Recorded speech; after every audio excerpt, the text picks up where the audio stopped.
Mesdames et messieurs, merci. Dans la émission, vous allez tellement nombreux à Kolanda Bisso dans tous les 4 coins de ce monde. Merci beaucoup Kolanda Bisso. Vous allez tellement et bien à Kolanda Bisso. Émission Nabino, c'est à vous la parole. Elle est là, vous allez à partenariat. Vous travaillez dans Matos, une équipe mouvement technique. Vous avez comme Peggy Walunga. Ils allaient chaîne payer le logo comme on appelle le même dans le Top Africa. Cela veut dire qu'ils allaient chaîne aux partenaires. Travailler. Merci beaucoup na DG JR Walunga na pesi mbote na maman Jenny na pesi bango nyonso mbote parce que émission vous la parole les amis koleka na Biacti Africa Télévision chaque jour à partir à 13h juste et rediffusion à partir à 19h 10 minutes. Nazanga mon côté là na plateau nazalina moko ya ba président ba parlementaire debout limoi que moi moké na itado ike le loto yo ko joyer tozo solo la par rapport au ya dossier ya révision la constitution et ça la toile na kat na ba chaîne na biso nyonso na ba acteur politique et to kolobe la paix par rapport crise c'est passé entre église et la politique na lobi bien église en général catholique musulman chrétien tout to kolobe lango et to zali kolobe la paix par rapport ya ville ya Kinshasa mais to pesa ye micro mona mboka boni ki mezali mona mboka boni santé ya IDPS non santé ya IDPS za malamu to za na kimia na kati ya parti malgré ma divergence au boyokaki mais IDPS ezaki toko makasi eza bien conduit bien géré par le président AI monsieur Augustin Kabuya yambi le na qualité ni yambi ngai yo yebit yo nde muto présenter qualité na ngai oyebi nazali secrétaire national à Ligue des jeunes à IDPS nazali président parlement de bokani ngoti ko expliquer ya IDPS par Tshisekedi de qualité ya mbeli ngai au secrétaire général les alliés de yo ou bien Kabuya le secrétaire général ngai bon d'abord na ko yebisa que non secrétaire général na kata IDPS azaka kamoko reconnu par nos statuts reconnu par le règlement d'ordre intérieur et par nos règles qui nous régissent. C'est monsieur l'honorable Augustin Kabuya Chilumba yende muto aza ko assumer intérim ya parti. Alors Deyo azali kolutranga Deyo azali secrétaire Jean adjoint. Azali secrétaire Jean adjoint. Secrétaire général. En violation de nos règles qui nous régissent parce que moi je peux te dire que nous avons 3 organes à l'UDPS batebele ba bakate. Et donc bino ba journaliste no teneti yo to bani no moi kala nos positions et tout. O yebi l'UDPS ezalaka toujours régi par les textes. Il y a nos statuts qui nous régissent. Il y a 3 organes. Il faut bien que maloba ongana oloba pour expliquer population bato baza distrait bazo comprendre que parti politique est régi par quoi. Les partis politiques est régi par les textes papa. Notarié par l'État congolais. Notarié par l'État congolais. Et nous avons 3 organes dans notre parti de PES. Nous avons 3 organes. Le congrès c'est l'organe suprême du parti. Cela veut dire que tu peux tirer pour que telle personne, cadre boye, il faut aux la réjouir dans le texte par congrès. Le congrès extraordinaire. Nous place au côté pouvoir na yo. Deuxième partie, c'est la présence du parti. Troisième, c'est la CDP. Cela veut dire la présence de la partie, cela veut dire si le président Tshisekedi estime que Kabuya ne dirige pas bien le parti, il peut m'appeler moi, à José Mounana, soit tel autre cadre. Allez, fongo la permanence, la zoningation motoanate. Paf, on te met à l'écart parce que la présence du parti, c'est un deuxième organe qui est aussi puissant, Mais le président va le faire d'une manière statutaire. C'est pourquoi on a un départ, il y a Jean-Marc Kabund. On a un organe qui s'exprime dans le temple. Parce que le président, l'autorité de référence, son excellence Fatou Béton, que je salue de loin, a estimé que Moutoyo a tambola en conformité na parti en contradiction parce que lui c'est l'autorité de référence du parti. Il est l'autorité de référence du parti. Il a estimé tous les organes qui sont dans temple pour lancer la déclaration que désavouer Jean-Marc Kabund. À ça combien de jours? Ce qu'on a une crise dans la CDP. Oui, CDP. À l'époque. CDP à l'époque. Mais tout le monde appelle CDP, tu peux que ça la paix à Bango, comme secrétaire général. Les mêmes CDP au lobby, ils ont 4 organes bino, les mêmes CDP on a balongola ki Kaboul, les mêmes CDP on a pas battu kolongola Kabuya. C'est là où vous avez la confusion. Troisième organe, c'est la CDP. CDP, ils ont organe de concertation. Ils ont organe de décision.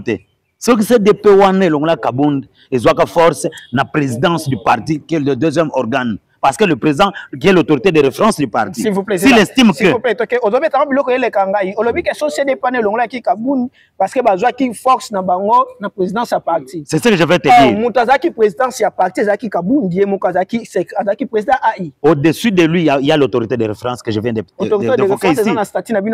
Écoute un peu, je vais te dire ceci. Autorité de référence, c'est notre président, c'est lui le président. Félix Antoine Tshisekedi. Empêché. Écoute. Oh là là. Empêché. Il est le président du parti qui est empêché suite à une circonstance. Il n'est pas mort. Il n'est pas mort. C'est lui le président du parti. Mais caché par le statut, par les lois.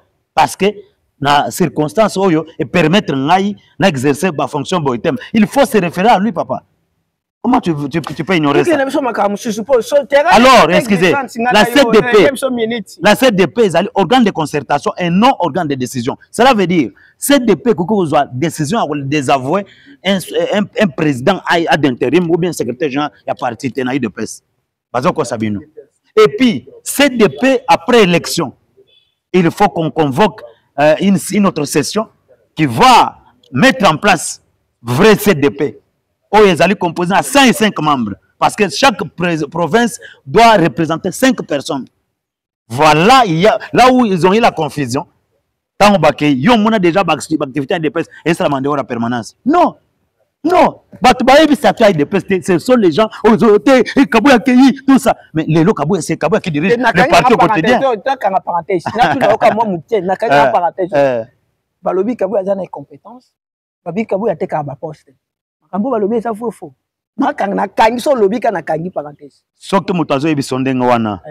veut dire qu'il y a une institution qui est Kabouya Zanani. Pour qu'il y poste. Na deuxième alinéa. Kabouya Zanani. Pour qu'il y ait poste. Kabouya Zali, secrétaire général du parti, Azali président du parti. Il prend à l'intérim, il prend toutes les initiatives, il demande de nous à même pas autorité. Qui est le chef de l'État. C'est le chef de l'État qui est non bien, c'est Kabouya qui est non. Kabouya, c'est le député national. Alors, en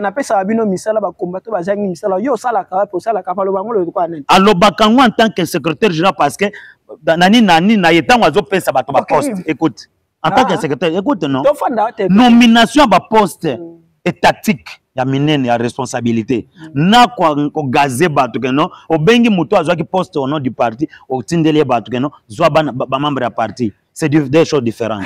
Nazo luka ngana lobi boy na luka ba nazo luka bato ba konti boya émission ngazala nanga na mitune ezali okima ngala comme lokwa ba te martin bakola bozo ki bozo bazo boya bunda nga parce que bozo boya nga bo pesa Nzambe d'abord et ça l'ondeni comme ozali moko ba parlementaire debout patient oyo azali président ba parlementaire debout to moni crise ozo se passer ba kangisi ye ba lobi ke moko na bino IDPS batangi monsieur Nicolas Kazadi oyo ko travailler ki na ye na finance lectini nozo sala d'abord tango zaki na finance na ye na ndenge patient bakanga ki na oki ke déjà ba libérer déjà mais comment na rara moko ya bino ba parlementaire debout moko pe kana bino bakangisi ye au pessimisme réponse par rapport à makama moké yo zaki na finance événement c'est pas ça qui na finance ba Nicolas Kazadi tout consort lectini mwana mboka en tout cas ngai nako sala analyse ou bien commentaire sur une décision de la justice.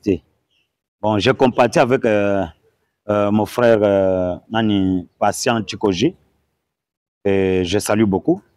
Soki Makanga Kiye, c'est la justice qui va s'en occuper. Donc, on a un commentaire sur ce dossier. On peut passer à autre chose parce que non, non, ça commentaire té. Ça na mutu Augustin Kabouya na mutu ya IAT. Biso non soza na IDPS. Malgré la différence na biso. Et puis la différence on a ngonde ça là que non parti est efficace, parti IDPS est efficace. C'est ça la démocratie. À l'IDPS il y a pas la dictature. Il y a la pyramide des renversés. Et ça la pyramide renversée, ça a lo. Ils ont sauté. Pyramide a renversé, a sauté. Respect des textes, ils ont s'imposer au-dessus de tous. On a reconnaître que pyramide renversée, ils ont sauté.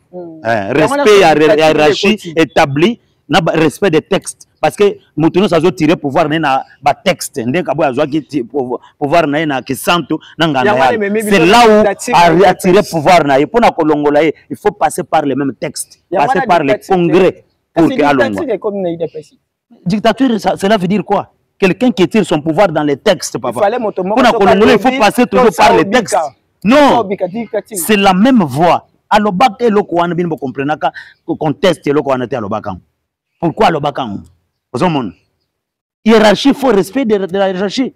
Même dans l'administration publique, il faut le respect de la hiérarchisation des choses. Donc il faut qu'on respecte.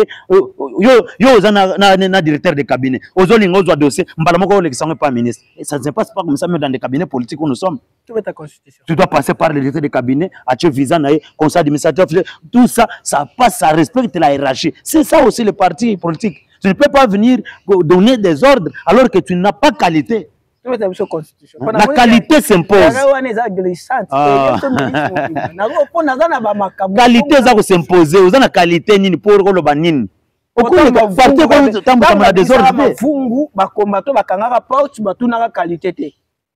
Mais il s'agissait de quel habit? Mavungu était déjà en contradiction avec le président du parti, qui est le deuxième organe dans nos statuts. En contradiction. La constitution. Mon amboka. Nabito quand on se parenthèse. Oui, merci beaucoup. Joyeux pour ma ramasse. Nabito kende wana eza tellement glissante. Merci mon amboka. Nazana ba mais non conventionnel na dossier wana. Merci. Dossier constitution. Bon mais la même bon na ebishi buno boy boza na likaya na ma maline. Potentiel roza makasi na yebika tension eza makasi. Par rapport à dossier constitution. Est-ce que beaucoup mi ko bomba mais gestion na bino si ma constitution parce que à l'époque ils allaient qui FCC m'ont bloqué bicho FCC qui et comme Covid-19 et qui et comme Moïse Katoum le comme constitution d'autres personnes opposition dans ça qui émission na Waltiani tout consort bande connaissance basé ko ebisa bicho na jouer version bande connaissance mais là on a joué version na yo est-ce que manque ya ko boya ko kate ko réaliser ba promesse na bine pas population beaucoup ko cacher en na sima constitution bon question na yo eza na ambiguïté makasi parce que tant ozolo bagano bo cacher nini alors que peuple a très clair et puis a yebi étape toza nandenge to utaki nandenge toza ayebi qu'il y a l'évolution ou pas. Les changements on ne les supplie pas. Ce n'est pas tout le monde, tous les petits peuples qui ont été ma boque, non? Tout ça le changement est allé. Parce que ce changement est allé, que ngana yo caméra et les ala awate au ça nos émissions. Eh bien, on va faire des émissions en clandestinité. Eh bien, très bien. C'est ça le changement. Constitution. Dossier à constitution. Ils allaient urgent. Un chef de l'État a reculé parce que biso toza simanaye biso peuple congolais d'abord et puis ba cadre IDPS mobimba eza simana base eza simanayo base c'est la force c'est la machine politique IDPS eza simanayo toza encourager yo s'il s'agit des actions c'est une question de vie ou de mort donc soutenir yo jusqu'au bout parce que le pays a été vendu à travers la Constitution. Voilà. Constitution, on est la Constitution. Mais dans l'article, on a évoqué l'article Constitution. Et le Congo besoin bien soi-disant Constitution. Il y a un goyo. Oh, ils allaient Constitution pour régir la République démocratique du Congo. Maintenant, c'était un article. Oh, il y a un article là. Bon. Ce que le connaît les non président le Asali Mabe. Asali Mabe parce que constitution oyo mais c'est kabou ya benyango eza malédiction. Constitution oyo benyango ezali oyo les mêmes constitutions yango. Il est presque bozala qui na opposition bo komi na pouvoir kaka na même constitution wana oyo ezali malédiction. C'est qu'en d'autres termes bino mo bozo mi la kela mabe parce que constitution onde yango epesi bino boko ma place boza. Nako lobak ce qui constitution c'est ça que biso tozala wana eza malamu c'est ça la démocratie mais nako yebiso eloko moko o ils caché derrière cette constitution oyeba ke biso en 2005 biso to telemelaka référendum oyeba kango pour que constitution oyo ezala installer oyeba yango à l'époque on ne pouvait rien faire Parce que bis tozali ba civil ni arme na maboko ezate. Il ne fallait pas tout ça qui tout bateau à Koufaki au Yebi. Sur toute l'étendue du territoire national, toute la construction au pas. Parce que cette construction a été rédigée par les étrangers et à l'étranger. Et l'article où le président a évoqué, le professeur soi-disant des universités et tout, article 217, et puis, ce qui est même un juriste, ce qui est même la loi de 2004 sur la nationalité congolaise. On peut comprendre que dans les jours à venir, on y voir même que non, tribu nabiso, les ethnies nabiso, on y est. Parce que tant on moni, na kacha ba tribu nabiso, les ethnies nabiso ne to tangela na classe. Ba lobby que chaque tribu, chaque ethnie eye banaka par leur langue. Soko yé ok place à bapende, ok bango na kipende na bango bazoloba, ok bambala, ok ok bango na monoko na bango kembala, bateke, bakete, banani, bango ni swana okomona kaka non na balanga na bango nde tozo identifier que non c'est telle tribu. Mais il y a une tribu qui se présente, toi disant Banyamulenge. Bino bo utaki langue na bino nini oh biso utaki na ngomba na colline. Cela veut dire quoi? Nos ethnies, même nos langues sont mises en cause. Dans les jours à venir, on peut même mettre en cause nos tribus et nos ethnies pour dire que ça n'existe pas. L'article 217 au Tangi, ils allaient tirer la constitution de Mobutu, l'article 60.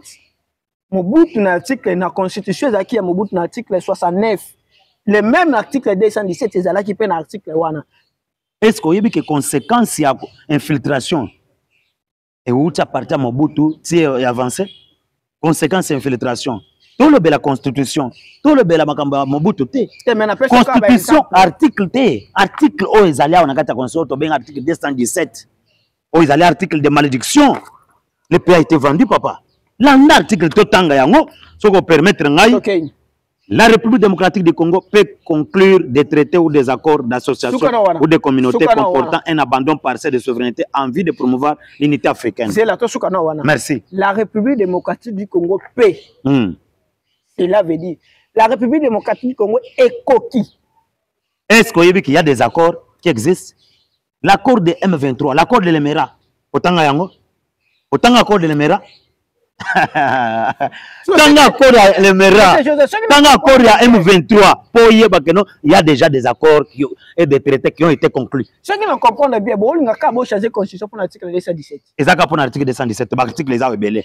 Prochainement, tant qu'on a évoqué d'autres articles pour te faire voir que non, cette constitution est une malédiction, comme l'avait évoqué le président a d'intérêt. Est-ce que l'article 217 va permettre que non social, le peuple d'abord, ils allaient réaliser? C'est par rapport à cet article qu'on nous fait la guerre. Qu'on nous fait la guerre à partir de cet article parce que le Rwanda est en train de brandir cet article devant la communauté internationale pour dire voyez, regardez dans leur constitution. Maman, c'est le Mbao. Il y a même article que non constitution. Courant. Maman, article 217 mai moto oyo po alongwa Kingasani akoma zando eza problème transport embouteillage onga na to souffrir toujours article 217. Je peux te dire ceci mon cher frère. Vous avez battu conséquences à la guerre. Vous allez intellectuel, vous allez journaliste d'investigation que je respecte beaucoup. Ça la recherche sur la conséquence de la guerre de l'Est de notre pays. Tu m'as dit que je suis aux finances. Mais je vais te dire ceci. Papa, c'est 2 millions chaque jour. Vous avez papa, bloqué, son ba mette na kacha Est. Pour défendre la guerre, si tu comme un niveau, c'est le premier président. C'est-à-dire profil à chef de l'État. C'est toujours nécessaire dans ce pays pour le moment parce que c'est lui qui a fait face devant les génocidaires pour Kagame. On le dit bien, profil à chef de l'État, c'est nécessité. Troisième mandat à vie. Dans le but troisième mandat, dans le but profil naïe, c'est nécessaire. Et d'ailleurs, c'est à travers son profil. Vous comprenez? C'est à travers son profil, Oyo, Yangonde Salike, toute la constitution, un instrument juridique capable de gérer bien la République. Parce que tout ce que tu évoques comme les sociales et autres, mon cher frère, na kozonga sous na ba détail on appelle ça kaote, to salibo, mais peuple yemo kazomona. C'est le peuple qui juge. Même le changement de la constitution, c'est le peuple qui nous départagera et qui nous jugera. Oui, quand en 2016, les mêmes idées personnes qui ont touché la constitution, donc Kabila a changé. Oui, il y a que professeur Mbata, le la constitution, c'est les meilleures constitutions sur la République démocratique. Mais quand un individu ou bien un professeur ou bien un professeur des universités a cette analyse, il n'est pas Dieu pour imposer le peuple. Mais c'est lui le professeur de la Constitution. Il n'est pas au-dessus du peuple, papa. Mais c'est lui le constitutionnaliste. La Constitution, c'est l'expression du peuple. Lorsque le peuple, un peuple est mûr, est mature, il trouve que cette Constitution qui nous régit, c'est la cause de la guerre qui nous est imposée. Et à travers cette guerre, la guerre cause la pauvreté. Parce que tu n'es pas à l'Est. Hein. C'est pourquoi ils ont évoqué comme social. Olive Alobaki déjà que Kabila, c'est ça qui guerre Wana Bik na 2013, Atika qui guerre. Bino ne guerre M23 cause on est pas mais Olive Alobaki déjà que Kabila mobile na c'est ça qui guerre na Bik. C'est quand Atika Bino na depuis 2013 guerre ezala que shooter guerre cause on est l'époque na Bino. C'est quoi que signifie l'accord de M23? Qui réclame maintenant pour Kagame, c'est ça guerre. Qui réclame pour Kagame. Facha Bomakende konaye. Abomaki Mwasena, Azwaki Mwasena, qui réclame pour Kagame jusqu'à ce jour, c'est là qui. Moi, je suis nationaliste, des pères et des mères congolais, Azawana, Fachi Béton, comme président de la République. Expliquez ce qui réclame pour Kagame si la guerre a été terminée. Guerre, c'est là qui. Kagame a réclamé dans les Congolais. Azana problème na Fachi. Fachi a fini, na média, Fachi a fini. Kagame a réclamé. C'est une illusion. Accord avec M23, Madame Olive Lemba, quoi expliquer Bissong? M23, le 23 mars 2009, cela signifie quoi?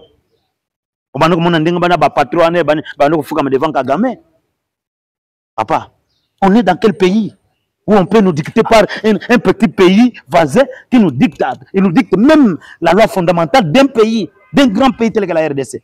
Alors, cette constitution sera changée, je vous promets. Il faut changer. Il faut changer.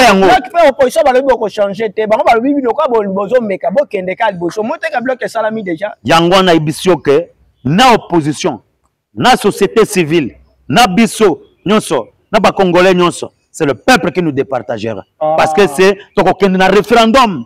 Et puis bête martyr plein. Fayulu déjà sala kitangwa ki tomola ki peuple na ye FCC basangani Moïse Delis sanga en plus sur peuple ngo sur ba lobi o ambongo lobi da ke no jeunesse bo fungola misolanda ki yango. Mais le changement de la constitution n'est pas le fait des individus. Oh ambongo lobaki o nani alobaki alobate. Nous c'est le peuple. Biso tozo tia peuple au centre, il y a changement de la constitution. Peuple souffrir na problème de transport o ya embouteillage, zo ma si so boké na peuple ça bino confiance. Embouteillage est partout. Le problème est que les mesures aux autorités ils ont mesure moko malamu parce que ba paye belé ba tambola ba mesure wana mais biso ça tout dans le comportement ya ko aider pe ba autorité. Le changement aux olobana c'est le changement collectif, doit être collectif. Donc l'État, la puissance publique a sa part de responsabilité et le petit peuple aussi. Toi et moi, nous avons aussi notre part de responsabilité à sensibiliser tout le monde pour s'aligner. Combien de fois, combien de gens ont réclamé président, utiliser fouet, bêta chauffeur, bêta touboye pour ne pas de la dictature. Alors qu'ils avaient prise de conscience, c'est-à-dire que Makambo ba chauffeur musu bazo sala bandi ko na biso ba chauffeur musu ba sala. Et ça malamuté. Il y a un petit peuple là où le président a utilisé fouet pour que mutino ça soit discipline.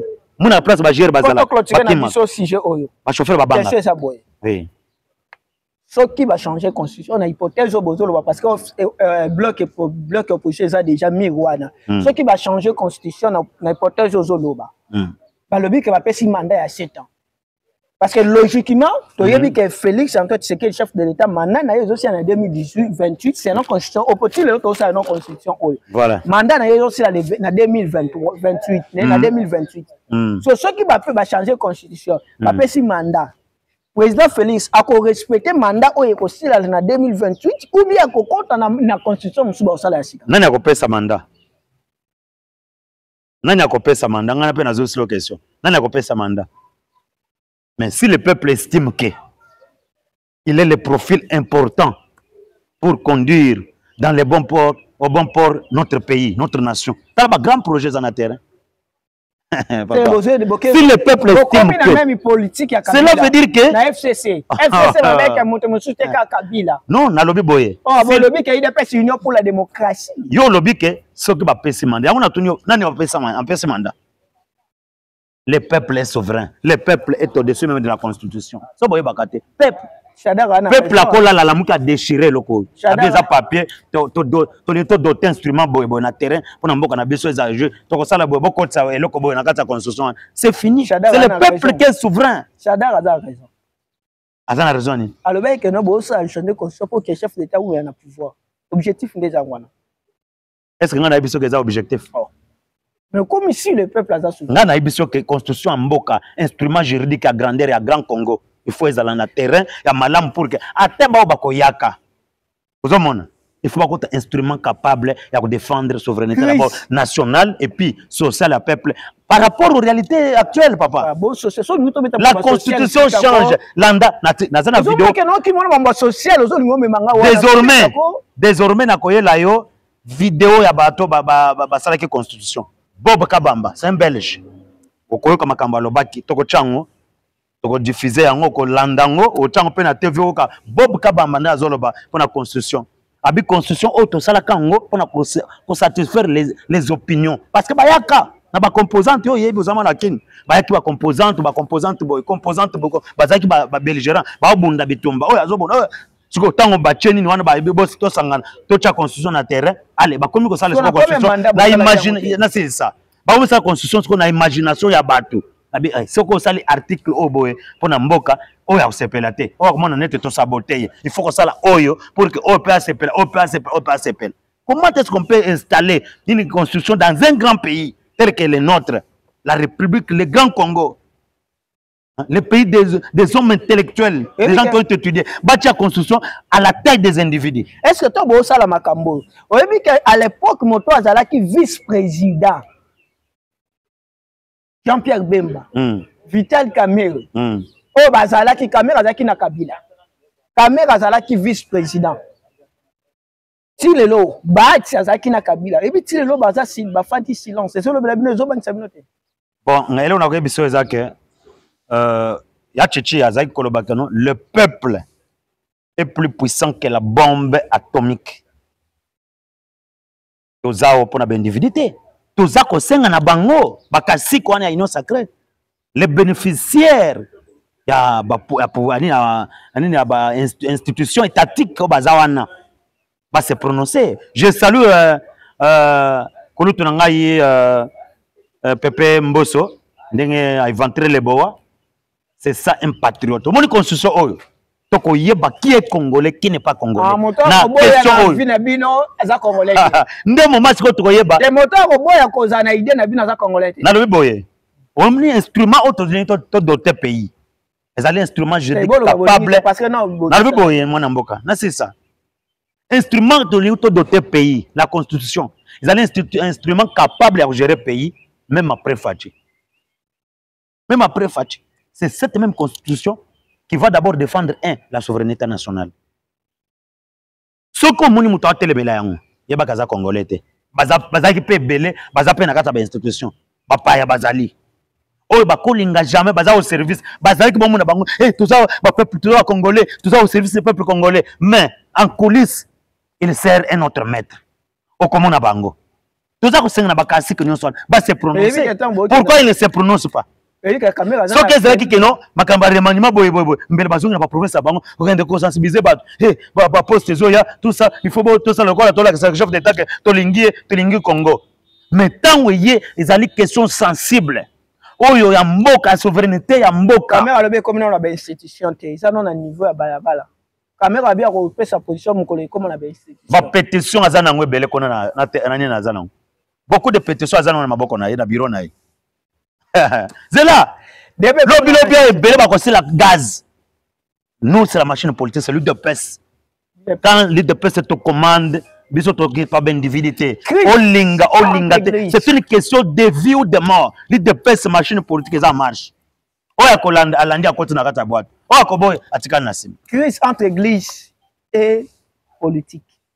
Cardinal Ambongo, Alobi, la jeunesse, la miso. ce n'est pas changement de constitution, ils ont ça là que non moto à Kinshasa nyako mati zandu sans embouteillage. Et y a un été que ça là que social et moto à mosala. Deuxièmement, tout le monde ici sur cardinal ambonga que ça mèche na Rwanda, bino bayi politique et laisser bino. Est-ce que vous allez interdire comment même la constitution pasteur encore au na Rwanda ou bien comment? Pourquoi vous avez l'église catholique ou aida bino en opposition? Le lot a combien de mina bino? On comprendre déjà que non, ba déclaration nous sommes na kasara na moi aza au service, ye cardinal aza au service de quelqu'un.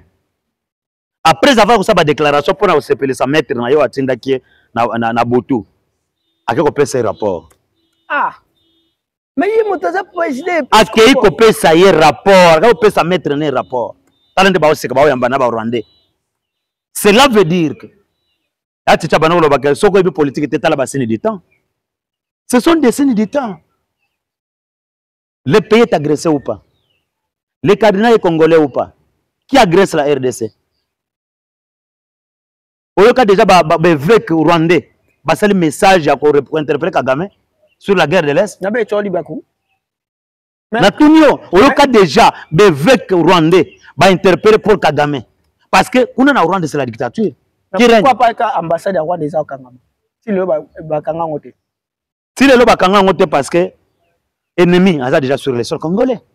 On se bat pour d'abord repousser l'ennemi. Si on repousse l'ennemi, il rentre chez lui. Là, on bloque toutes les frontières. C'est ça qu'on a toujours fait. Parce que quand on bloque, c'est à caractère social, c'est sur le plan social, c'est pourquoi le chef d'État a dit non, comme il y a une collaboration, parce que les problèmes présents à tout moment, ce n'est pas un peuple rwandais, ce n'est pas un peuple congolais. Excusez, excusez, c'est ce que je te dis. Donc, il faut qu'on va collaborer avec petit peuple à leur niveau. On ne peut pas subir des guerres d'agression où il y a criminels, des grands génocidaires pour Kagame, à Zosal. D'où tout ça qu'on télémé là, de manière qu'on repousse l'ennemi pour que Makamouno soit notre total à mon assiette. Et ça, quand on frontière de salinité, et ça, Kagame na minute, a oublié, a capturé par la diplomatie agissante du chef de l'État. Est-ce que vous avez diplomatie agissante? C'est que les révisions constitutionnelles, on a toujours dans ma boca Banguna. Mais, oui, pourquoi? N'a pas de constitution est à la base de la guerre. Yango na tunité. Référendum, population, Bazabunagana va voter. Il y a des territoires qui sont occupés par les rebelles. Bateau, la population va voter. Il y a des biso manamboka. Biso, ils allaient agression injuste va imposer biso. Élection, c'est la makawa. Banamboka, va voter quitter. Va voter quitter pourquoi? Parce que l'ennemi a y agresser biso injustement. A récupérer certains territoires. Oh, toza kobunda, to croiser ma côté. On a récupéré les territoires non soin. Oyo kindeng Museveni a eu pression à ben président Fati. Bientôt koyoka. Kagame va pleurer to jana. C'est dans tous les questions. Donc ça la référendum. Donc référendum moi ne ko salama. Sans Bunagana sans ba territoire où ils a récupéré. Ceux qui sali yango bato wana ba ko voter oui ou non ba voter. Mais le référendum c'est une élection non? Oui. Ils allaient l'élection. C'est que bato wana ba voter. Donc tout ça l'élection va voter. Va voter. Suite à une circonstance pour un moment. Mais il y a une procédure, il y a une candidature. Ceux qui vont voter, ils vont déclarer qu'ils vont payer, ils vont libre, indépendant. Ils vont déclarer parce qu'on ne peut pas déclarer une souveraineté sans violation des lois et des traités internationaux. Jamais Moutaro s'est déclaré à l'objectif. Ngai n'a pas proclamé na combien bon. Non. Il a voté oui. C'est une agression. Il a voté constitution. Comment on a la Congolais? Mais ce qu'il fait pour balander procéder à récupérer les votes, les votes d'abord c'est volontaire. On ne force pas quelqu'un. Il y a ici beaucoup de gens qui étaient à Kinshasa alors qu'on faisait les votes, ils n'ont pas voté. En 2005-2006, biso voté qui constitution a bien noté référendum a mis tous les cas en voté. Est-ce que tu exerces en voté? C'est ce que je veux te dire que oui, non, pas te belé, parti politique, mais ayant contenant des individus, des peuples.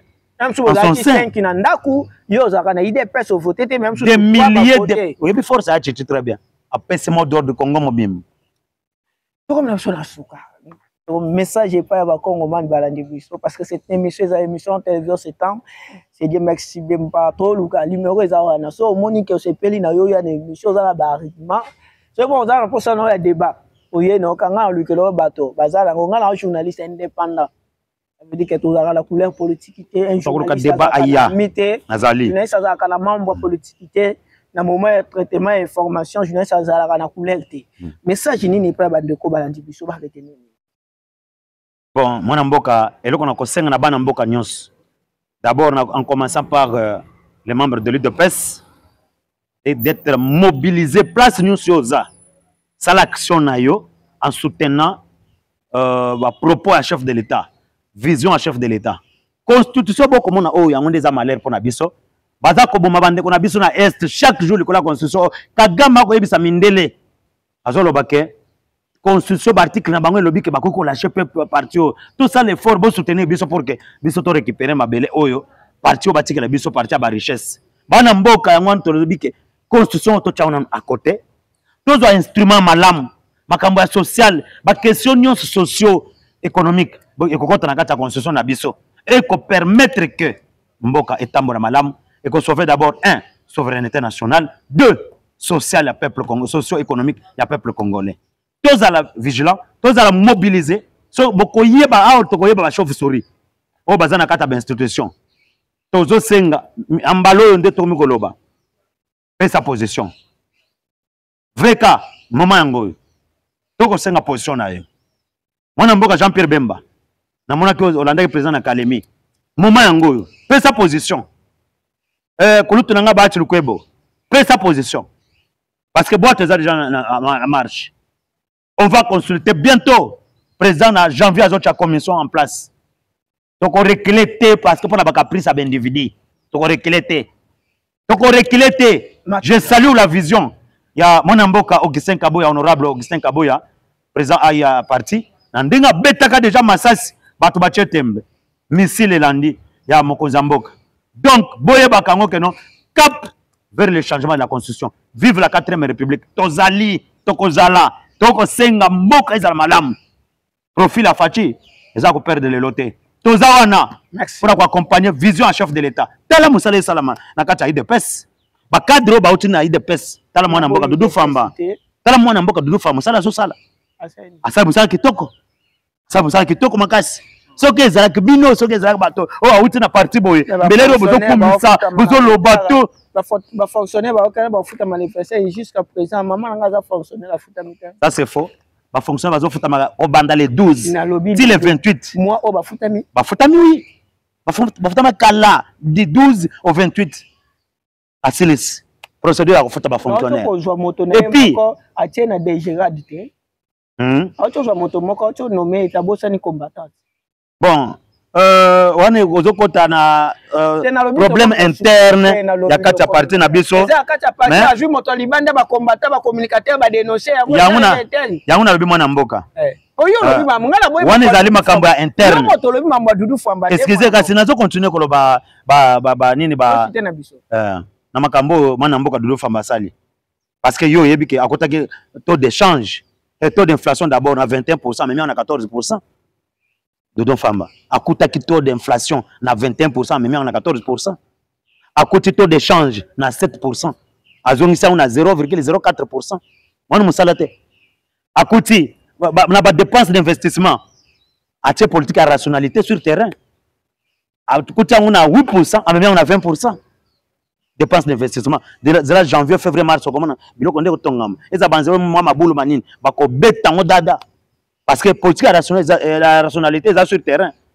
Nouveau programme na FMI Hollande a monté 2 milliards 800 millions et quelques. Papa, tika. Donc 1,7 milliard et qui na anina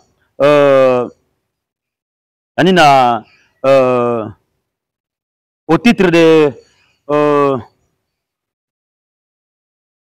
facilités élargies, na 1,1 million, 1 milliard de dollars au titre des fonds pour les changements climatiques. Moussala Nyonswan, na FMI. 14 jours, on va négocier, on va convaincre FMI. On va faire un bon dépenses d'investissement. On est comme à 20%. Pendant 6 mois, on va faire un tableau. ezalaki ezosotaka awa etelemi banda yaki etelemi kaka na 28. Est-ce que l'autre wana parce que ça cadre IDPS bino to bonu ke mutaza mutu IDPS bozo kitisa ye nous sommes bonu kaza mutu ya ba parti mususu ndebo komisa za mayele tout ça, mais je vous dis que Doudou Mfama pas za mayele parce que ça sali musala makasi a tie politique à rationalité na terrain pour na bien de tous. 6 mois après on sur na tangeli 6 mois après Doudou Mfama sala musala kitoko yango na za encourager akenela wana baza IDPS ko soutenir ye neloko tukoloba nini na nomination ya nani wana na koloba que merci beaucoup mon amboka. Nous tozongela ngo photo betelo ko mususu pour que oyaka bana mboka balanda matière parce que mikolo bana ko lekate matière ezali ya ko sakana te. Merci beaucoup. Sambi ezali ya ko télévision ezali tanga la za mituna ba réponse ezali ya ba invité. C'est merci beaucoup na Guy Walunga. Nous beaucoup landa pe mission au Top Africa et chaîne au partenaire na spécifiquement boté pas DG et mission yangai émission ça chaque jour à partir à 13h registre diffusion 18h10 na kati ya BFT Africa télévision. Merci beaucoup. Tozaki na ndeko na biso azali moko parlementaire debout secrétaire national ya Ligue des jeunes José Mwamba Munana tozaki na ye matondo mingi kole so batela bino ngana bino tozu congeler lo soko za na besoin émission au bengi to kutenlobi.